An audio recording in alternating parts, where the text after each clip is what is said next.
Hi everyone, it's Nikki Gordon-Bloomfield here from Transport Evolved with your daily update in the world of cleaner, greener, safer and smarter transportation. And today we're going to be talking about sales figures for electric vehicles in the US during February 2017, which is one of the reasons I'm out here filming this in front of my Nissan LEAF. The other reason, it's a reasonably nice day and it's lighter out here than it is inside. But thirdly, we picked up a stone chip to this car's windshield this week and I'm waiting for the repair guys to come and fix it. So I had to move the car, I had to film the video, so we're out here filming. You probably already know this, but it's something of a tradition every month for automakers to release the total number of cars they sold in the previous month, usually broken down by make and model basis. Some even go further, breaking down the car figures to specific trim levels, but normally just the total number of make and model sold by each automaker is what we get. And then auto industry analysts and journalists try and use those figures to try and guess what's going to happen in the future, spot trends, figure out which cars are popular and which cars are not popular.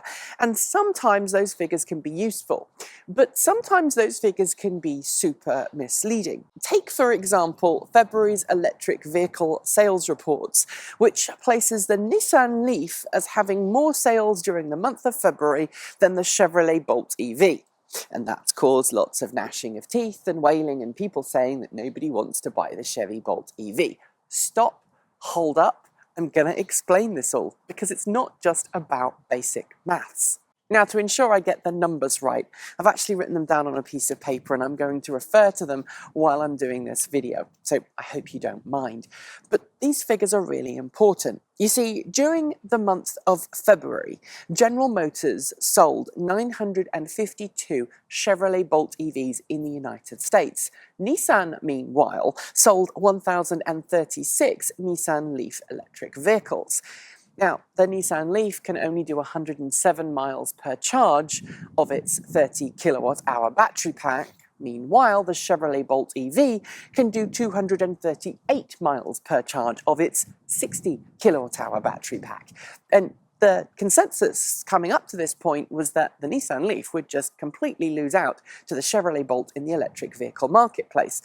And now if you look at just those figures, it does seem to suggest that, but it's not true. So the first really important thing to note here is that the Nissan LEAF sales figures are for the entire US. That's all of the states. And it managed 1,036 sales during the month of February. General Motors, meanwhile, is currently only selling the Bolt EV in a handful of launch market states. Indeed, back in December, when the Bolt EV officially went on sale, General Motors sold and delivered 579 Bolt EVs in 2 states, the state of Oregon, where we're filming this video now, and the state of California, our neighbors to the south. Those are the only 2 states where you could actually buy a Chevrolet Bolt EV at launch. In fact, for the majority of America, you can't buy a Chevrolet Bolt EV yet.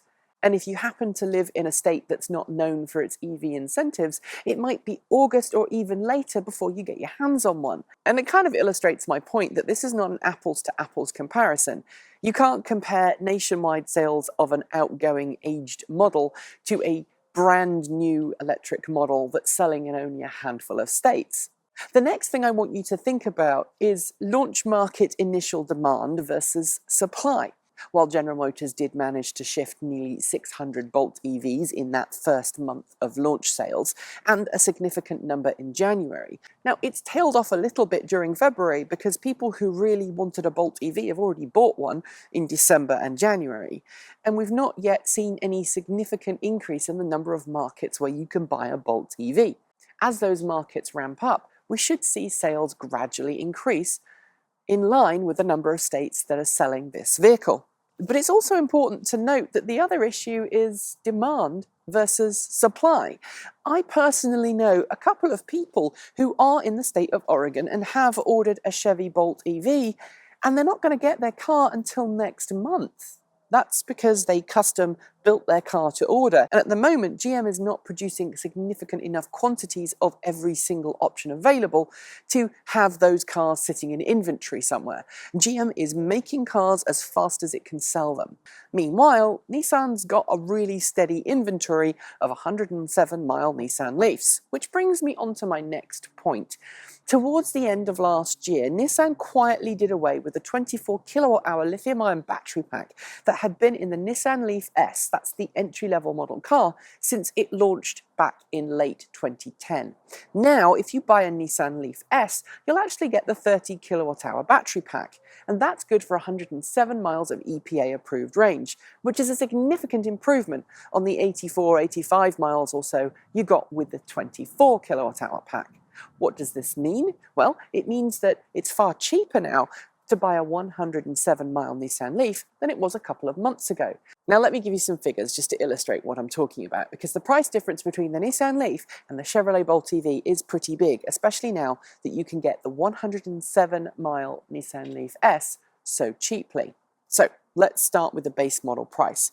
For $30,680, you can walk into any Nissan dealership in the US and buy an entry-level Nissan LEAF S. That's before you take into account any federal or state tax incentives and you apply any dealer registry and licensing fees. By contrast, if you walk into a Chevrolet Bolt EV dealership in one of the launch market states, you'll be paying $37,495 at the moment before you take into consideration any incentives or handling and licensing fees for that base entry-level Bolt EV.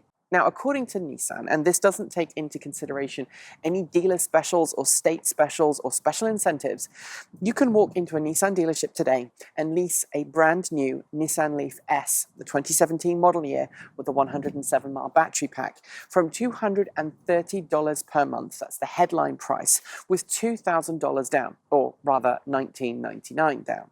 The Chevy Bolt EV, meanwhile, while its lease payment per month is only $290, which isn't that much more than the LEAF, expects you to put down a deposit that's twice as large as that for the Nissan LEAF S. In other words, you're paying $290 per month over the same lease period, but you're putting a down payment down of $4,039. Now, not everybody can afford that extra $2,000 to put down, or the extra $60 per month in lease pricing, so that probably also has a part to play. But to be completely honest with you, I don't think it's fair that you can compare these two vehicles, because they're clearly in a different market segment. Now, I'm going to be making some more videos on affordability and electric vehicles and range in the coming months, but I'm keen to see what you think about this video in the comments below. Am I right? Is it impossible to compare these two models side by side? Or is there some unseen market force going on that's caused those sales figures to drop? I have yet to be convinced, but if you think you can do it, leave your thoughts in the comments below. Also, don't forget to like, comment and share. And if you liked what you saw today, please do consider keeping us independent and impartial by donating to our Patreon crowdfunding campaign, a link for which is in the comments below and also at the end of this video. Thanks for watching. I'm Nikki Gordon-Bloomfield. Enjoy the rest of your day. I hope that I get my windshield fixed, and until tomorrow, keep evolving.